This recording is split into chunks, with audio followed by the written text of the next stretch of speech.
اسلام اس عورت کے دل میں گھر کر گیا تھا. انہوں نے کلمہ طیبہ کا اقرار کر کے خود کو مشرف با اسلام کیا. تو حضرت عمر فاروق رضی اللہ عنہ نے اس کے رشتے کے لیے اعلان کیا کہ بادشاہ کی بیٹی ہم بھی شہزادے کو دیں گے. دنیا نے سمجھا شاید کبشہ بن عمر فاروق اپنے بیٹے کی بات کر رہے. عبداللہ پاک صلی اللہ علیہ وسلم اس دنیا سے گئے ہیں. حضرت ابوبکر صدیق رضی اللہ عنہ کا دورہ ہے. سیدنا ابوبکر صدیق رضی اللہ عنہ کے دور میں حضرت حسین رضی اللہ تعالی عنہ اس عمر میں نہیں پہنچے کہ سیاسی طور پہ، سماجی اور خلافتی طور پہ کوئی معاشرے میں یوں کردار ادا کر سکیں. ابھی عمر کم ہے. لیکن جب خلیفۃ المسلمین جانشین ابو بکر امیر المؤمنین حضرت عمر فاروق رضی اللہ عنہ کا دور آیا تو حضرت حسن اور حسین کی عمر جوانی میں بدل چکی ہے. اب تعلقات کی بنیاد بھی ہے، معاملات بھی ہے، محبتیں مودتیں بھی کتابوں میں موجود ہیں. فرمایا کہ جب ایران فتح ہو کر آیا، ایران کو فتح کر کے صحابہ کرام حضرت عمر فاروق کے پاس آئے اور وہاں کے قیدی لائے گئے تو ان میں ایران کے بادشاہ یزدجر کی بیٹی شہر بانو بھی شامل تھی.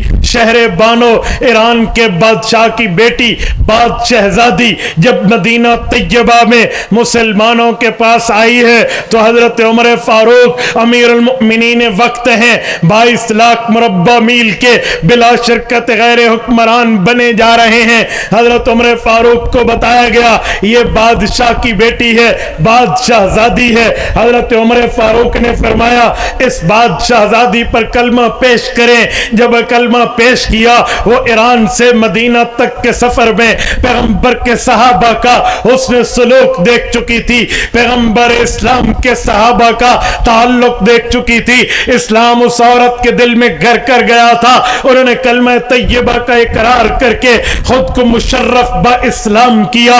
تو حضرت عمر فاروق رضی اللہ عنہ نے اس کے رشتے کے لیے اعلان کیا کہ بادشاہ کی بیٹی ہم بھی شہزادے کو دیں گے.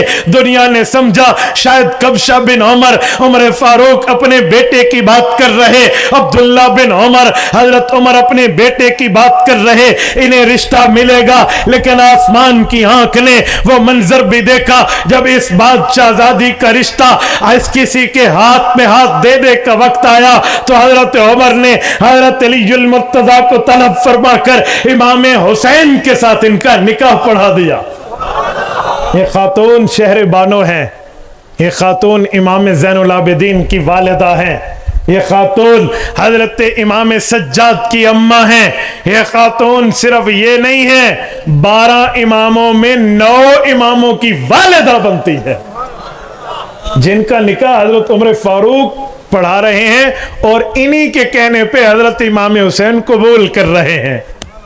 اسی لیے تو حضرت حسین کی جوانی نہیں سنائی جاتی کہ حضرت حسین کی جوانی سنائیں گے تو کام تو پورا ہو جانا ہے نا. پھر تو حضرت عمر فاروق سے محبت مل جائے گی، حضرت عمر فاروق کا پسند کردہ رشتہ مل جائے گا. اور میرے دوستو توجہ رکھنا ذرا، حضرت حسین رضی اللہ تعالی عنہ کے بیٹے امام زین العابدین سے یہی نسل چلی ہے. 12 ائمہ میں نام دیکھ رہے ہو نا آپ نے، حضرت علی، امام حسن، امام حسین، امام زین العابدین، امام محمد باقر، امام جعفر الصادق، امام موسیٰ کاظم، امام علی رضا، امام تقی، امام نقی، امام حسن عسکری، امام محمد مہدی. 12 کی یہی ترتیب ہے نا. تو حضرت امام زین العابدین چوتھے امام ہے نا. یہ چوتھے امام کی اماں کا رشتہ حضرت حسین نے حضرت عمر کی پسند پہ قبول فرمایا ہے.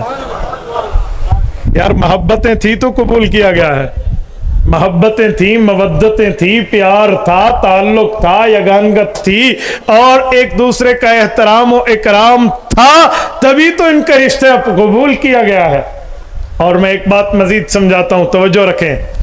حضرت عثمان غنی رضی اللہ عنہ کے دور میں جب تبرستان فتح ہوا ہے، اگر آپ نے دجالیات کو پڑھا ہو تو بحیرہ تبریہ کا ذکر آپ نے پڑھا ہوگا. وہ خشک ہوگا تو دجال ظاہر ہوگا. یہ علاقہ تبرستان کا ہے. یہ تبرستان کا علاقہ فتح کر لیں۔ حضرت عثمان غنی رضی اللہ عنہ کے دور میں جب اسلامی فوجیں مدینہ منورہ سے گئی ہیں تو امام حسن اور حسین رضی اللہ تعالی عنہما اسلامی فوجی بن کے حضرت عثمان کی زیر نگرانی جہاد میں بحیرہ طبریہ کے فتح میں شامل ہوئے ہیں۔ تو یہ بھی تو تعلق ہے نا، حضرت عثمان غنی کے دور میں جو جہاد ہو رہا ہے، حضرت عثمان غنی کی نگرانی اور حکم پہ ہو رہا ہے، اس کے نگران، اس کے گارڈین حضرت عثمان غنی ہیں، تو حضرت امام حسن اور حسین اس آرمی کا حصہ بن کے جہاد کی فتح میں موجود ہیں۔